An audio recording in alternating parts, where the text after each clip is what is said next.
The year is 1920. The air in Boston is thick with the scent of coal smoke and desperation. A massive, shifting tide of people surges toward a single office door. They are not walking, they are shoving. Men with calloused hands grip their life savings in tight, trembling fists. Women push forward, eyes wide, clutching crumpled bills as if they were holy relics. The crowd is a single, breathing organism driven by a singular, feverish hunger. The door to the office groans under the weight of the bodies leaning against it. Then, the latch gives. The momentum carries the front line forward, stumbling into the cramped, dimly lit room. They look only at the man behind the mahogany desk. He is the anchor for their hopes. Charles Ponzi does not rush. He sits behind the heavy mahogany desk, his fingers steepled, watching the chaos with the patience of a predator. He waits for the silence to ripple outward from his desk, a quiet command that forces the room to hold its breath. When he finally moves, it is with deliberate, fluid grace.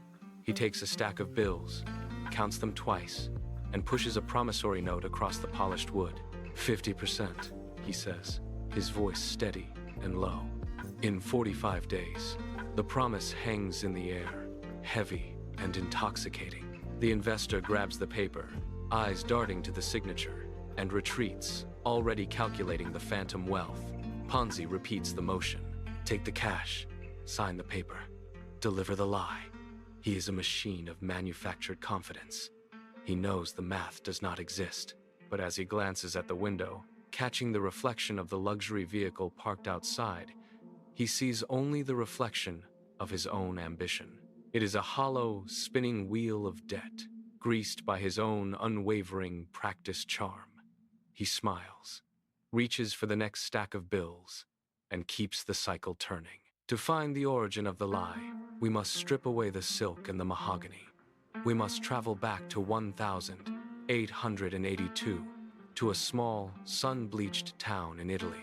Here, the air was not filled with the promise of wealth, but with the grit of survival. Charles Ponzi was born into the long, cooling shadow of a family that had once held status and influence. He grew up listening to stories of ancestors who were wealthy merchants, men who moved through the world with ease.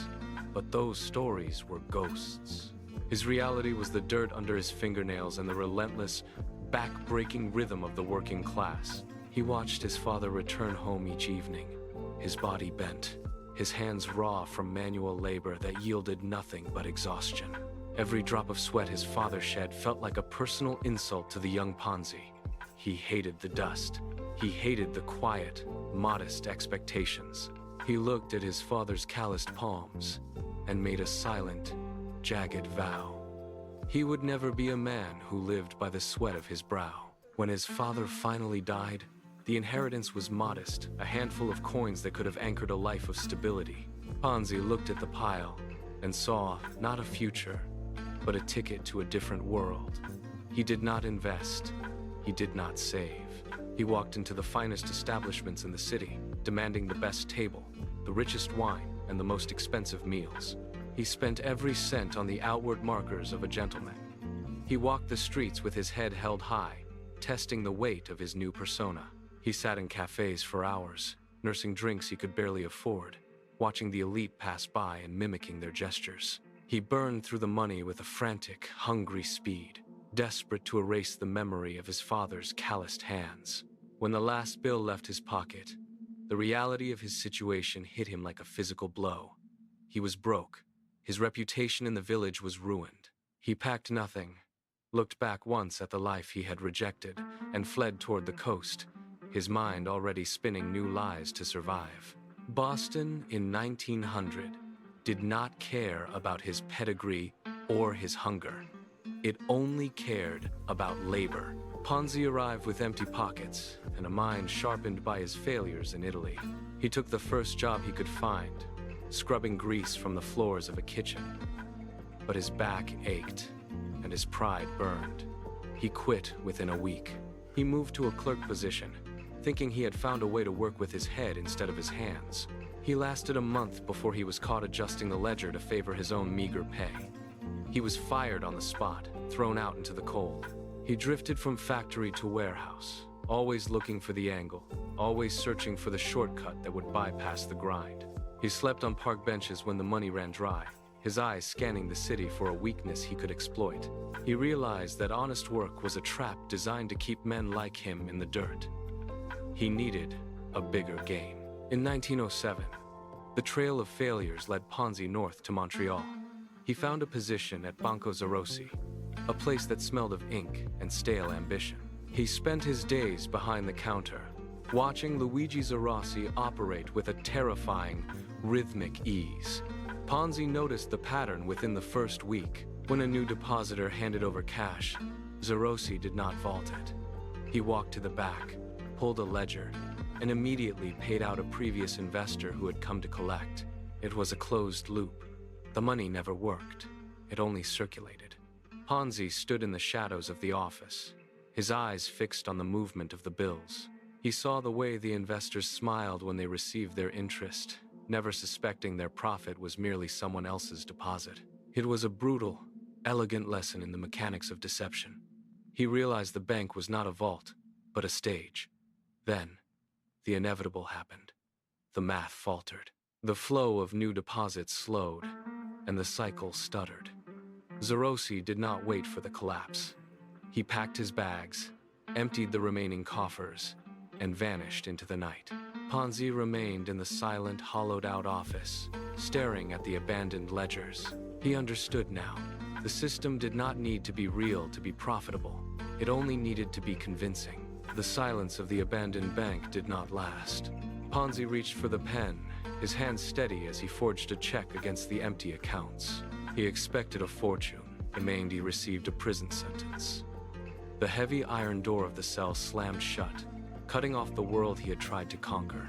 He spent the next year behind stone walls, staring at the ceiling, calculating his next move.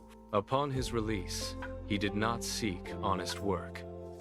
He drifted into the shadows of the border, organizing small, illicit shipments of immigrants. It was high-risk, low-reward labor that kept him constantly looking over his shoulder. He was caught again, moved to a different facility, and released only to fail at another desperate business venture. The decade became a blur of steel bars, cold interrogation rooms, and the constant, grinding friction of the law. He was a man out of time, cycling through jails and failed schemes, with nothing to show for his efforts but a growing list of aliases. Every failure was a bruise, but he refused to heal. He kept planning, kept watching, and kept waiting for the one lie that would finally set him free. By 1919, the fire of his ambition had dimmed to a dull, frustrating ache. Ponzi worked as a clerk, his days defined by the monotonous scratching of pens and the relentless ticking of the office clock. He went home to Rose, his movements heavy with the fatigue of a man who had tried everything and held nothing. The apartment was small, the walls thin, and the future felt like a closed door. He was 37, a man of failed schemes and empty pockets. Then, the letter arrived from Spain. He tore the envelope open, expecting another bill or a notice of debt. Instead, a slip of paper slid onto the table, an international reply coupon. He picked it up, feeling the crisp, official texture. He stared at the stamp, his mind racing through the logistics of international postal rates. He saw the gap between the cost in Europe and the value in America. He stood up, the chair scraping sharply against the floor, and looked at the coupon as if it were a key to a vault. Ponzi spent the night at the kitchen table, his pen flying across scrap paper. He mapped out the shipping, the customs delays, and the sheer volume of coupons required to make a profit. By dawn, the truth was undeniable. The arbitrage was a fantasy. To move enough coupons to generate real wealth, he would need a fleet of ships and an army of clerks he could never afford. The math was broken. He stared at the numbers, the ink smearing under his thumb. He could walk away, return to his desk job, and accept the slow rot of his life. Or he could ignore the reality and sell the story. He stood up, walked to the window, and watched the street below. He did not need the coupons to work. He only needed the investors to believe they did. He grabbed a fresh sheet of paper and wrote the name of his new venture, the Securities Exchange Company. He looked at the bold, dark letters, feeling the familiar, toxic thrill of the gamble return. He would promise 50% returns in 45 days. It was a lie, a hollow, dangerous fiction, but it was his creation.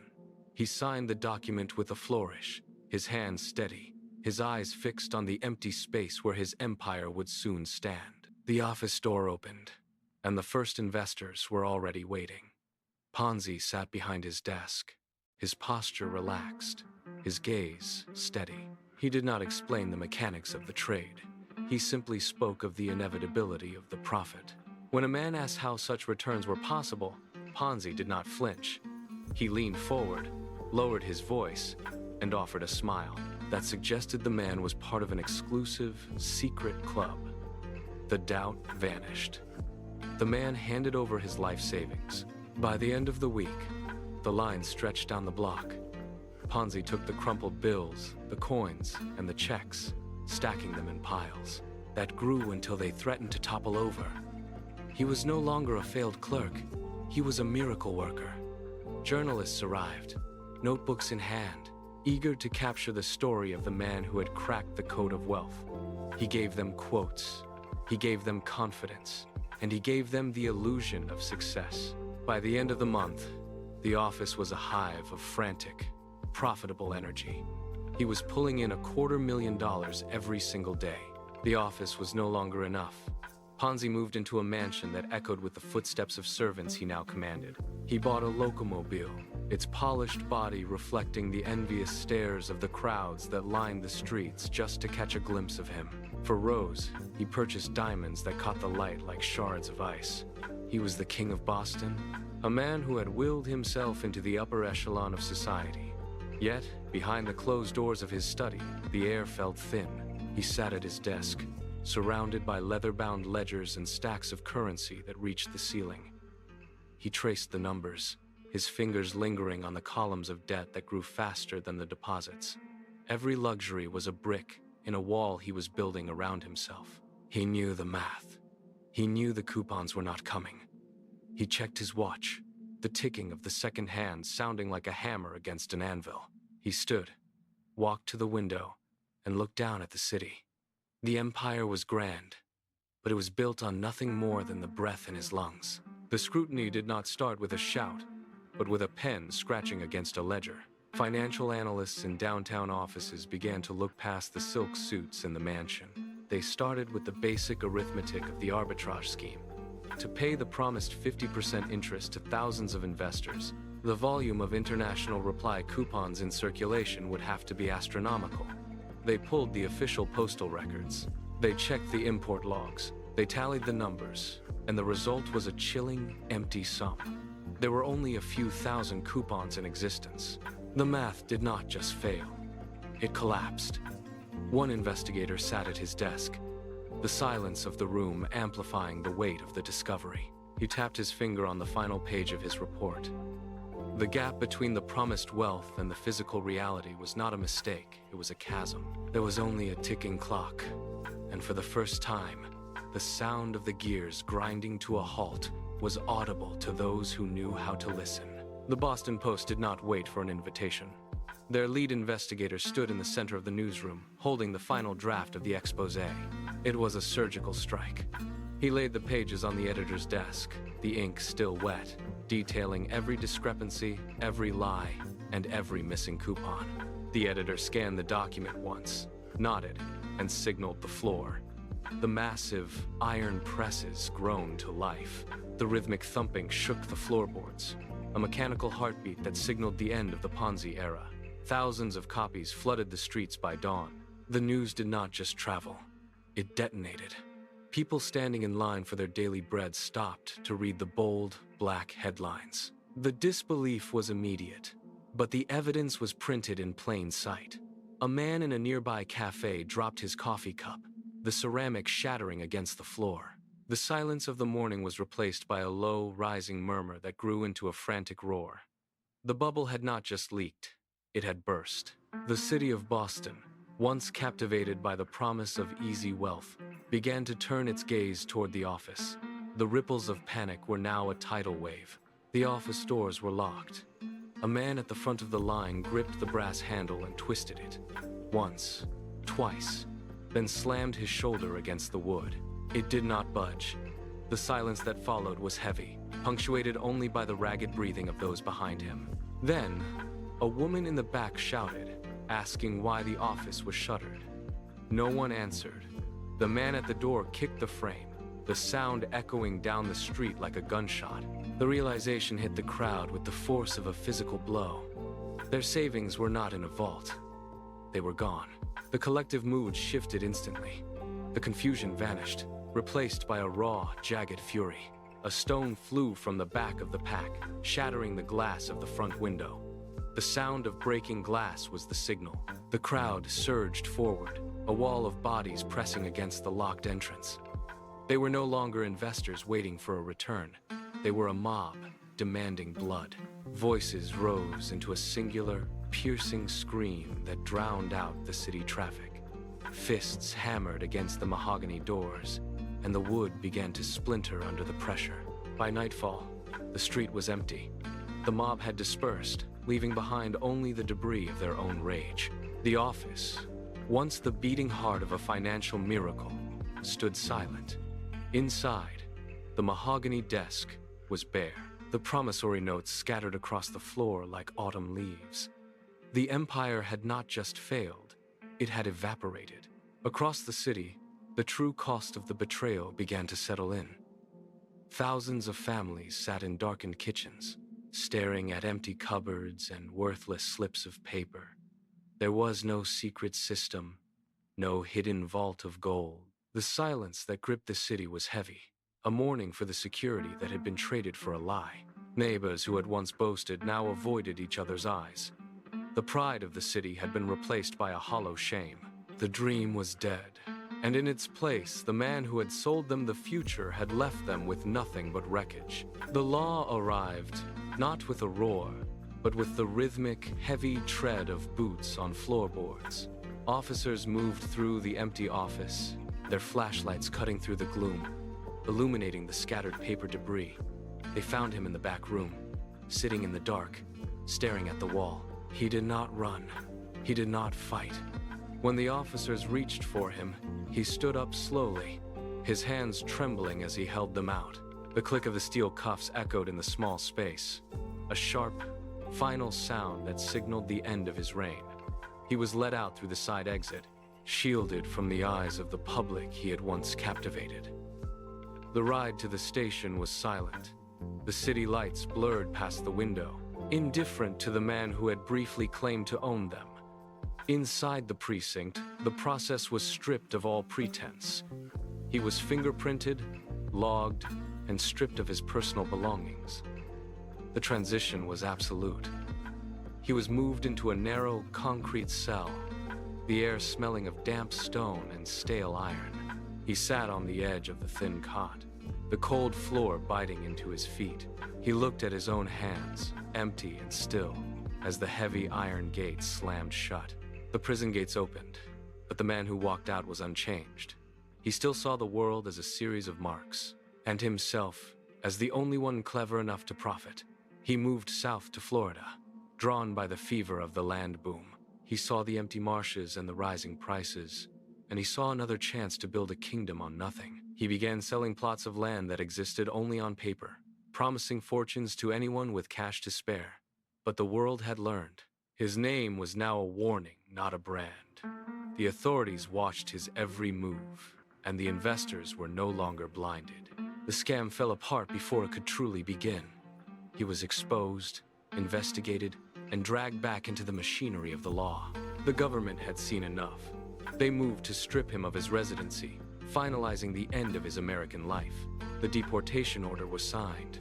He was escorted to the docks, the skyline of the country he had tried to conquer fading into the gray horizon. Rio de Janeiro offered no redemption, only a slow, quiet decay. He lived in a cramped room, his resources long since evaporated. The The man who had once commanded the attention of Boston now navigated his days in total darkness. His sight had failed him. He spent his final months in a charity hospital, a sterile, echoing ward where the nurses knew him only as a number. Sometimes, in the quiet hours of the night, he would speak to the empty air, whispering of reply coupons and empires, but no one listened. The staff moved past his bed without a glance, their routines indifferent to the history of the man lying there. He was a ghost long before his heart finally stopped beating. When the end came, it was as hollow as the promises he had once sold. His body was claimed by the state and lowered into a pauper's grave, a patch of earth marked by nothing. The man who had spent his entire life desperate to be remembered was left with a final, silent anonymity. He had reached for everything, only to end with nothing. Yet, the man died, but the method survived. The ghost of Charles Ponzi walks every market, every boardroom, and every quiet conversation where someone promises wealth without labor. He remains a permanent fixture in the architecture of human ambition. His life serves as a chilling, timeless reminder. The most dangerous weapon in the world is not a gun, a bomb, or a blade. It is a convincing lie told to a desperate person. Whenever a new investment opportunity sounds too good to be true, whenever the math feels too perfect, the shadow of his scheme is already there. The crowds will always gather. The promises will always be whispered. And as long as there is someone hungry for a shortcut, the cycle will begin again. He proved that the greatest trick is not in the system, but in the belief of those who want to be fooled.